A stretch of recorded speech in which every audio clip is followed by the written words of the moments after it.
All right, let's talk hierarchy for weight loss.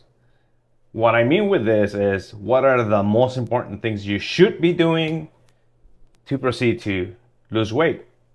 And on top of that, it's calories, calorie balance. If your calories are all over the place, granted, there are circumstances in which you want to do that. But if your calories are over, under, or you don't even know exactly how much you're eating, then that is something that we need to tackle. We need to understand how many calories we're eating, how many calories we should be eating, and how consistent are we in those calories, and how consistent we are at eating those calories throughout the week, even including the weekends. So with that, there's a lot to encompass. Yes, it's a little complicated because not everybody has the same. It's complicated because it's not like you can go online and find your macro calculator and it'll spit out exactly how many calories you should be eating. That is just a guide. That is just suggestion. That is just giving you a suggestion of how many calories you kind of should be eating. There's a lot that has to be taken into consideration.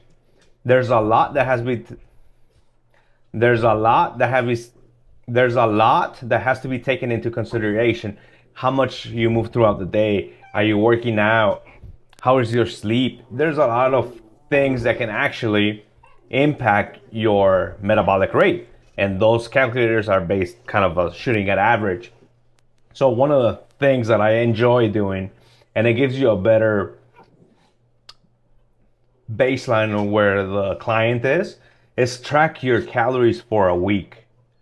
Within that week, monitor your weight. If your weight went up, you're in a surplus. If your weight went down, you're in a deficit. If it didn't change, you're at maintenance. That is the best and easiest way to understand where your calories are in order to start implementing changes to lose the weight or restore your metabolism.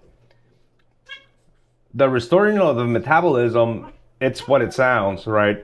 So if your calories are 1200 and you're barely maintaining, there's not a lot of room to go down. 25% of that will put you in the hundreds of calories, which is not sustainable at all. And then there's problems with that.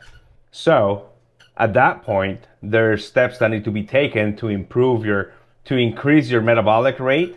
That way you can shoot nice and high and have a high maintenance level. Then we can cut, and you'll cut at a higher number.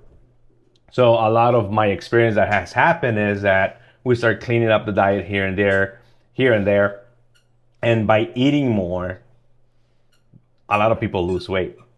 And it's not that they're eating more, it's now that they're more aware and the calories that they're tracking are more fulfilling, right? The satiety of protein and other macros like fat actually make you feel fuller for longer.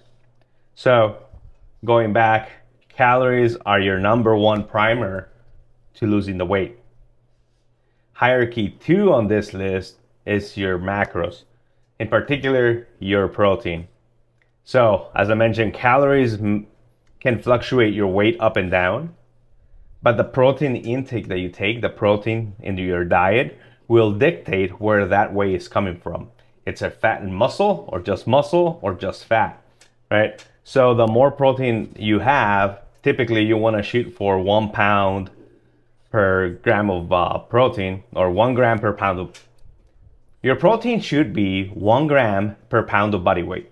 So 190, I should be eating about 190 to 200 grams of protein. I say 200 because if the target is higher, if I miss it, I should be right on the ballpark. So with eating the protein and ensuring that you're meeting your calories, because this is a hierarchy, calories and then hitting your protein, that's going to ensure that you're going to maintain a lot of muscle and actually promote fat loss. So with calories accounted for and protein accounted for, you're in the perfect recipe to start losing fat. Yes, this is what we want. Not weight loss, we want fat loss. We want sustainable fat loss. And that is achievable. And you don't have to give up anything, right? There's considerations in the matter.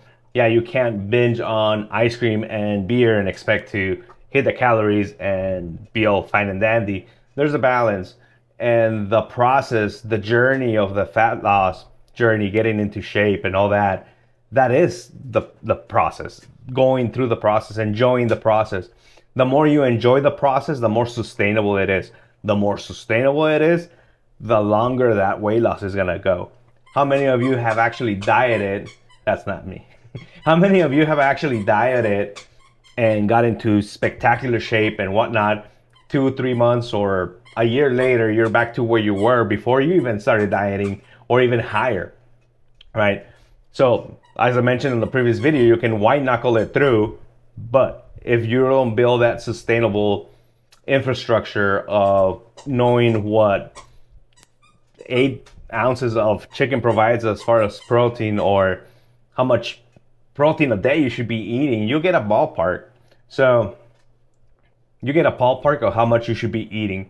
And that is the guide, right? You don't want to go through this process you don't want to go through the process logging every single morsel of food you go through the day, but getting a relationship of how much should it be.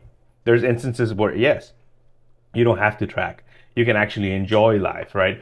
There's the holidays coming up. And during the holidays, I usually don't track because it's more about being with the family, enjoying the time. But the nice thing about it is that I have put in the work prior, because as soon as the holidays pass, I go back to my default, and that's eating better, hitting my calories, hitting my protein, going to the gym, what have you. And that is where sustainability comes from, building those habits that'll carry you forward to keep losing the weight or maintaining the lean physique that you're looking for. So that is the hierarchy.